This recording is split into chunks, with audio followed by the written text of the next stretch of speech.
Jubilee hills ఉప ఎన్నికల ప్రచారంలో భాగంగా రాష్ట్ర ప్రజల్ని కాంగ్రెస్ పార్టీ ఏ రకంగా మోసం చేసిందో ఇంటింటికి బాకీ కార్డును అందించడం జరుగుతోంది. ఈ రాష్ట్ర ప్రజలకు మేలు జరుగుతుంది. కాంగ్రెస్ గ్యారంటీ కార్డులు పంచి ఇవాళ 22 నెలలైనా ఏ ఒక్క గ్యారంటీ కూడా అమలు కాలేదు. జూబ్లీ హిల్స్ ఎన్నికల్లో కాంగ్రెస్ ఓడితేనే ప్రజలకు గ్యారంటీలు అందుతాయి. ఇవాళ రేవంత్ రెడ్డి గారు ఏ గ్యారంటీ ఇవ్వకపోయినా ప్రజల్ని నేను మోసం చేసినా నాకు ఓట్లేస్తారని ఇవాళ రేవంత్ రెడ్డి గారు భావిస్తా ఉన్నారు. ఇవాళ జూబ్లీ హిల్స్ లో ఓడితే కాంగ్రెస్ ఓడితే రేవంత్ రెడ్డి కుర్చీ ఏం పడిపోదు, కాంగ్రెస్ ప్రభుత్వం ఏం పడిపోదు. కానీ రాష్ట్ర ప్రజలకు మేలైతుంది, జూబ్లీ హిల్స్ ప్రజలకు మేలైతుంది. మా చెల్లికి మహాలక్ష్మి కింద నెలకు 2500 అందాలన్నా, మా తాతకు నెలకు 4000 రూపాయల పెన్షన్ రావాలన్నా, నిరుద్యోగ యువతకు 2 లక్షల ఉద్యోగాలు రావాలన్నా, విద్యార్థులకు 5 లక్షల భరోసా కార్డు రావాలన్నా, కాలేజీల్లో చదివే పిల్లలకు ఫీజు రియంబర్స్మెంట్ రావాలన్నా, ఆడపిల్లలకు స్కూటీలు రావాలన్నా, ఆడపిల్ల పెళ్లికి తులం బంగారం రావాలన్నా, రైతన్నకు 15,000 రైతు బంధు రావాలన్నా జూబ్లీ హిల్స్ లో బీఆర్ఎస్ ను గెలిపించాలి, కాంగ్రెస్ ను ఓడించాలి. జూబ్లీ హిల్స్ లో బీఆర్ఎస్ గెలిస్తేనే రేవంత్ రెడ్డి ప్రభుత్వానికి షాక్ తగులుతుంది.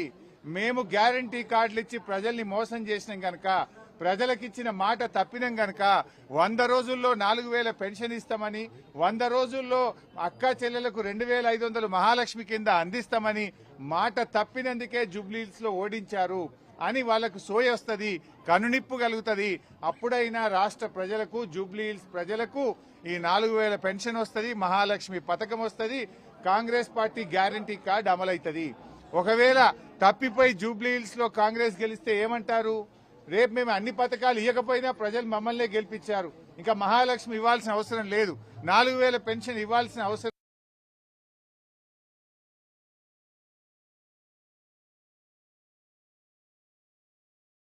రేవంత్ రెడ్డి అనడా అంటే మోసం చేసిన కాంగ్రెస్ కు మీ ఓటుతో గుణపాఠం చెప్పండి.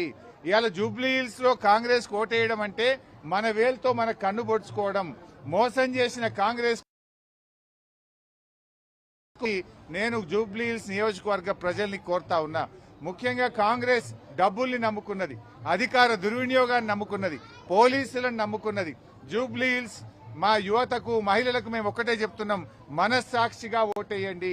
డబ్బులకో మద్యం సీసాలకో మనం అమ్ముడు పోవద్దు. రేవంత్ రెడ్డి డబ్బులను, మద్యం సీసాలను మీ ఎడమకాలతో తన్ని మీరు బీఆర్ఎస్ పార్టీకి ఓటేసి మాగంటి గోపీనాథ్ సేవలను గుర్తించి మా అభ్యర్థి మాగంటి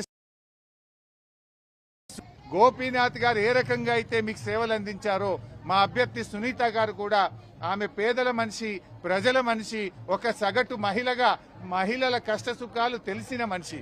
సునీత గారు ఎప్పటికప్పుడు మీ బస్తీల్లో తిరుగుతూ సగటు మహిళగా ఈ మహిళల కష్టాలను, జూబ్లీ హిల్స్ అభివృద్ధికి, జూబ్లీ హిల్స్ ప్రజల కష్టసుఖాల్లో తాను పాలు పంచుకుంటది. గోపి గారి అడుగు జాడల్లో నడుస్తుంది. గోపి గారికి నిజమైన నివాళి అర్పించడం అంటే మాగంటి సునీత గారిని గెలిపించడమే. దయచేసి జూబ్లీ హిల్స్ ప్రజలారా, మా ముస్లిం సోదరులు, जितने भी हमारे जुबली हिल्स के मुसलमान भाई बहनों हैं, आप सबसे सलाम करके मैं एक ही बात बोलना चाहता हूं। आज के कांग्रेस हुकूमत ने मुसलमानों को धोखा दिया। आपको शादी मुबारक के साथ 1 तोला सोना देते बोले, सोना नहीं दिया। आज कोडंगल में मस्जिद को, दरगाह को गिरा चुका है, ये भी आप लोग जानते हैं। और 4,000 करोड़ बजट देते बोले, ये बजट भी नहीं दिया, 1,000 भी खर्च नहीं कर रहा है। जो जितने भी केसीआर साहब ने टिमरी स्कूल निकाले, वो स्कूलों में कम से कम खाना भी सही नहीं दे रहा, पढ़ाई भी सही नहीं तरीके से टिमरी स्कूल में नहीं दे रहा है। आज मुसलमानों को मिनिस्टर भी नहीं दिए, कम से कम मुसलमानों को एक एमएलए भी नहीं दिए। इस वास्ते आप मुसलमानों को कांग्रेस ने धोखा दिया। जब केसीआर साहब थे, डिप्टी सीएम बनाए, होम मिनिस्टर बनाए, रेवेन्यू मिनिस्टर बनाए, बहुत अच्छी तरीके से बजट भी दिए, बहुत अच्छा काम कर चुके हैं। आप सबसे मैं एक ही गुजारिश करता हूं, जो मुसलमानों को कांग्रेस पार्टी ने धोखा दिया, आपके वोट से कांग्रेस पार्टी को जवाब दीजिए। हमारे मागंटी गोपीनाथ के बीबी मागंटी सुनीता जी को आप वोट देके उनको जिताइए। ముస్లిం మైనారిటీలకు బీఆర్ఎస్ ప్రభుత్వం ఏం చేయలేదని చెప్పి కొద్దిసేపటి క్రితం ముగ్గురు మంత్రులు మాట్లాడారు. జూనియర్ కాలేజ్ గ్రేవ్ యార్డ్ తీసుకొస్తామని చెప్పి చెప్పారు. ముస్లింలకు ఈ దేశంలో అందరికంటే బాగా చేసిందే కేసీఆర్ గారు. దేశమే అబ్బురపడే విధంగా 203 ముస్లిం మైనార్టీ గురుకులాలు పెట్టింది కేసీఆర్. ఇవాళ ముస్లింల ఆడపిల్లల్ని మగపిల్లల్ని కూడా బాగా చదివించాలని బడ్జెట్ ను కూడా పెంచింది. ఎస్సీ ఎస్టీల తరహాలో ముస్లిం పిల్లలకు కూడా స్కాలర్షిప్లు అందించింది కేసీఆర్ గారు. ముస్లింల పిల్లలు విదేశాల్లో చదవడానికి అంబేద్కర్ ఓవర్సీస్ స్కాలర్షిప్ ను ఎట్లయితే బీసీ ఎస్సీ ఎస్టీలకు ఇచ్చారో ముస్లిం పిల్లలకు కూడా 20 లక్షల రూపాయలు ఇచ్చి ఓవర్సీస్ స్కాలర్షిప్ అందించారు. ఈ రోజు कांग्रेस आने के बाद मुसलमानों का ओवरसीज स्कॉलरशिप बंद हुआ. जो स्कॉलरशिप स्टूडेंट्स को फीस रिएम्बर्समेंट मिलना वो भी मुसलमान बच्चे को नहीं मिल रहा है. कांग्रेस पार्टी ने पूरी तरीके से मुसलमानों को धोखा दिए. आप कम से कम 2 साल हो गए हुकूमत में, एक कैबिनेट मिनिस्टर भी नहीं दिए. कुछ तकलीफ है तो बोलने को कोई मुसलमानों को आदमी भी नहीं है. आज आप इमाम मोजम साहब लोगों को तनख्वाह बढ़ाते बोल के बोले, जो केसीआर साहब दिए वही दे रहे. इमाम मोजम का तनख्वाह भी आप लोग नहीं बढ़ाए. मुसलमानों को कांग्रेस ने धोखा दिया.